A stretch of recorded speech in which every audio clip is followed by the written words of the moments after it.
যেন পরবর্তী সরকার এসে আবার এই টাইপের কিছু ব্যবস্থা না নেয় বা তাকে না নিতে হয়। মানুষের সমর্থন নিয়ে থাকবেন, সমর্থন না থাকলে চলে যাবেন, পরিষ্কার কথা।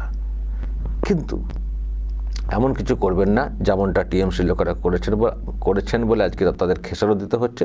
তবে আমি সবসময় বলে আসছি, আইনি ব্যাপারটা হচ্ছে এখানে বেশি, অন্য টাইপের কিছু হচ্ছে না, আইনি ব্যাপারটাই বেশি হচ্ছে।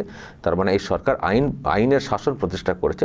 কিন্তু আমরা চাইবো যারা সরকারটা চালাচ্ছেন, আপনারাও দয়া করে এরকম কিছু নজির তৈরি করবেন না, যাতে করে পরবর্তী সরকার এসে আবার এরকম কিছু ব্যবস্থা নিতে বাধ্য হয়। তবে আমাদের কোথাও একটা ভরসার জায়গা আছে যে শুভেন্দু অধিকারীর যে সরকারটা, এটা কিন্তু ওই টাইপের হবে না। আসলে তৃণমূল কংগ্রেসের সরকারটা তো সরকার ছিল না, লুটে পুটে খাও।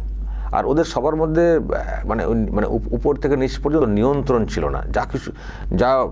যা পেরেছেন করেছেন। ওই কিছু পুষিয়ে দিয়েছেন, কারো বিরুদ্ধে কিছু বললে তিনি পুষিয়ে দিয়েছেন, আর তিনিও পেয়ে গেলে বাস তিনি চুপচাপ হয়ে যেতেন। এই করে পুরো সর্বনাশ হয়ে গেছে। তো এখন সেগুলি খুঁজে বের করার চেষ্টা করছেন শুভেন্দু অধিকারী, নতুন মুখ্যমন্ত্রী। রাজ্যের হালটা সত্যি খুব খারাপ হয়ে গেছে, মানে সব দিক দিয়েই নষ্ট করে দেওয়া হয়েছে, অনেক ক্ষত তৈরি করে দেওয়া হয়েছে। তো সেগুলো মেরামত করে রাজ্যকে এগিয়ে নিয়ে যাওয়াটা একটু টাফ আছে। কিন্তু একটাই আশার জায়গা, সেটা হচ্ছে ডাবল ইঞ্জিন সরকার, কেন্দ্রীয় সরকারের হেল্প আছে।